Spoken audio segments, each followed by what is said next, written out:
গীতা এখানে কাদের গৃহে গীতা আছে? শ্রীল প্রভুপাদের গীতা বলুন, হাত তুলুন তো দেখি।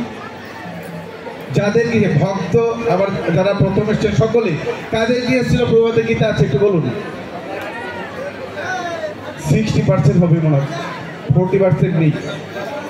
এই একটি গীতাকেই ফলো করে, মানে শ্রীল প্রভুপাদের গীতা অ্যাজ ইট ইজ গীতাকে ফলো করে আপনাদের সামনে এই সমস্ত ফরেনার বাচ্চারা তারা কি করলেন, সেই সুদূর রাশিয়া, ফ্রান্স, আমেরিকা বিভিন্ন স্থান থেকে নিজের কর্মস্থান জন্মস্থান ত্যাগ করে সিধা মায়াপুরে এসে কি করছে, জীবনটা যাপন করছে, লেখাপড়া করছে, ক্লাস দিচ্ছে, কীর্তন করছে, এইরকম ভাবে সুন্দর নৃত্য করে সমস্ত জীবকে আনন্দ দিচ্ছে, ঠিক না? কিন্তু আজ থেকে 20-50 বছর আগেও শ্রীল প্রভুপাদ ইসকন প্রতিষ্ঠিত করার পূর্বে ওরা জানতই না যে ইসকন কি, ধর্ম কি, কৃষ্ণ কি, বেদ কি, উপনিষদ কি, ভাগবতম কি, জানতই না। বা আমাদের সম্পদ কৃষ্ণ, আমাদের সম্পদ না? সম্পদ কি না? রাম আমাদের সম্পদ, চৈতন্য মহাপ্রভু আমাদের সম্পদ, তাই না? তা যেখানে প্রতি যুগে যুগে সত্য ত্রেতা দাপর করি, প্রতি যুগে যুগে পরমেশ্বর ভগবান এই ভারত ভূমিতে জন্মগ্রহণ করেছেন, কিন্তু আপনারা হাত তুলেন সবার ঘরে ঘরে গীতা নেই। এর থেকে দুর্ভাগ্য আর হতে পারে কি না? ঠিক ঠিক কিনা? এটা আমাদের লজ্জা কিনা? কিন্তু আমাদের পার্শ্ববর্তী ধর্মগুলোকে তাকিয়ে দেখুন, একটা 5 বছরের বাচ্চাকে জিজ্ঞাসা করুন যে একজন মানুষের সাথে দেখা হলে কি বলতে হয়, কুরআন শরীফের কোন সূরা কোন আয়াত বলতে হয়, বলে দেবে। পারবে কিনা? সকাল ভোরবেলা থেকে আমাদেরও ভোরবেলা মঙ্গল আরতি হয়, আবার সন্ধ্যা আরতি, শয়ন আরতি হয়, ওদেরও ঠিক ভোরবেলা আজান হয়। জিজ্ঞাসা করবেন মাগরিবে, এশা, জোহর, এই সমস্ত আসর যে আজানগুলি হয় কোন সূরার কোন আয়াত বলতে হয়, ওরা বলে দেবে। কিন্তু আমাদের সেই শিক্ষা নেই। আমাদের বাচ্চারা যদি কীর্তন করে, হরিনাম করে, হায় হায় হায় হায় হায় রে, ইসকনে নিয়ে ওদের মাথাটাকে শেষ করে দিয়েছে। কিন্তু দেখবেন আপনার পার্শ্ববর্তী ঘরের লোকেরা 5 বছরের বাচ্চাকে হাতে ধরে করে নিয়ে মসজিদে গিয়ে প্রতি শুক্রবার নামাজ পড়ে কিনা? 5 ওয়াক্ত নামাজ, কতগুলো সূরা, কতগুলো আয়াত পড়তে হয় সব বলে দেবে, পারবে কিনা? কিন্তু আপনি বলতে পারবেন না আপনার ধর্মের দর্শনে, মানে কার সাথে দেখা হলে কোন শ্লোকটা বলতে হবে, পারবেন না।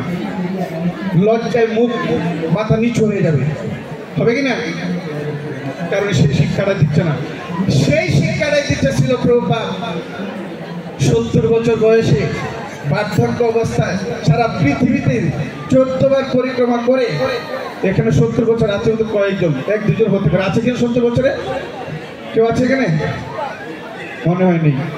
শ্রীল প্রভুপাদ 70 বছর বয়সে তিনি এই ভারত ভূমি ত্যাগ করে শুধুমাত্র গুরুদেবের আদেশকে শিরোধার্য করে পাশ্চাত্যে গিয়ে এই সমস্ত যারা দেখলেন আপনারা নৃত্য করছে, ওদের হাতে গিয়ে এই গীতাকে তুলে দিয়েছে, যার ফলে আজকে সারা পৃথিবীর মানুষ সিধা মায়াপুরের দিকে তাকিয়ে থাকে। আসছে কিনা? তো আপনাদেরকে অনুরোধ করব, যাদের গৃহে গীতা নেই, যাদের গৃহে গীতা পড়ার সুযোগ নেই, যদি আপনাদের অর্থ নাও থাকে, যদি টাকা পয়সা দিতে নাও পারেন, শুধুমাত্র আপনাদের ফোন নাম্বার আর অ্যাড্রেস দিয়ে এই কাউন্টারে, বিভিন্ন স্টল আছে, কাউন্টারে দিয়ে যাবেন, গীতা আপনার বাড়িতে পৌঁছে যাবে, টাকা লাগবে না। টাকা আপনারা ভেঙে ভেঙে দিতে পারবেন। পারবেন? এখানে কেউ আছেন আজকে গীতা নেবেন? হাত তুলুন তো দেখি, কে নেবেন? আছে কেউ? নেই। ফ্রিতে দিচ্ছে যাচ্ছেন, তবুও নিতে চাচ্ছেন না। গীতা আমাদের মন্দিরে প্রতিদিন সন্ধ্যাবেলা ফ্রি দিচ্ছে। 600 টাকার গ্রন্থ 300 টাকায় দিচ্ছে, সেখানে গীতাটা ফ্রি দিচ্ছে, আর ফ্রিতেও নিতে যাচ্ছে না। কেন? এটা একটা ধর্মীয় গ্রন্থ, যদি বললে আমি ঘর ছেড়ে দিই, সেই লজ্জা। আসলে আমাদের এই সনাতন ধর্ম আজকে নষ্টের কারণ হলো এই যে আমরা কখনো শাস্ত্রগ্রন্থ পড়ি না, আমরা শাস্ত্রগ্রন্থ থেকে ভয় পাই। পূর্ববর্তী সমাজ আমাদেরকে এমন একটা শিক্ষা দিয়েছে, এই গ্রন্থ টাচ করলে আমাকে স্নান করতে হবে, আমাকে শুচি হতে হবে, আমাকে মাছ মাংস ছেড়ে দিতে হবে, এই যে একটা ভয়, সেই ভয়ের কারণে আমরা এই গ্রন্থ টাচ করি। কিন্তু দেখবেন কেউ যখন মৃত্যু হয়, এমন অনেকে আছে মল ত্যাগ করে দেয়, তাই না? কেউ অ্যাক্সিডেন্টে মরে যায়, কেউ বিভিন্নভাবে মরে যায়, সাথে সাথে কি করে সমাজ কি করে? কোন গ্রন্থ দেয়?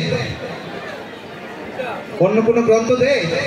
তখন অন্য কোনো গ্রন্থ দেয়, তখন কিন্তু গীতা অপবিত্র হয় না, হয় এটা ফেলেও দেয় না, পুড়েও দেয় না, কি করে? আবার যত্নে রেখে দেয় কিনা? সেই জন্য আমাদের উচিত গীতাকে প্রতিদিন চর্চা করা। আশা করব, অনুরোধ করব, যাদের গৃহে গীতা নেই স্টল থেকে আপনাদের নাম এন্ট্রি করে ভেঙে ভেঙে টাকা দিয়ে গীতা নিয়ে যাবেন। সকলকে ধন্যবাদ। আমাদের গ্লোবাল গীতা সেবকের ভক্তবৃন্দ আপনাদের সামনে হরিনাম করবে।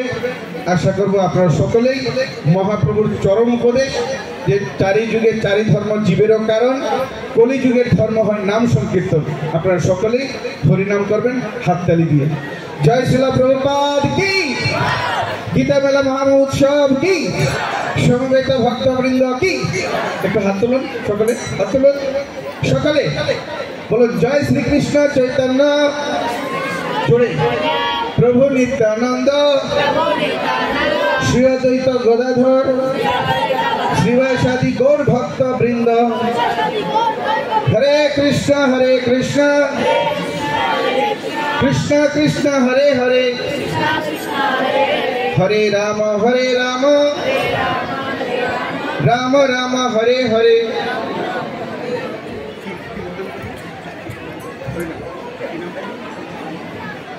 তো রাজাপুর থেকে এসছে আমাদের গ্লোবাল গীতা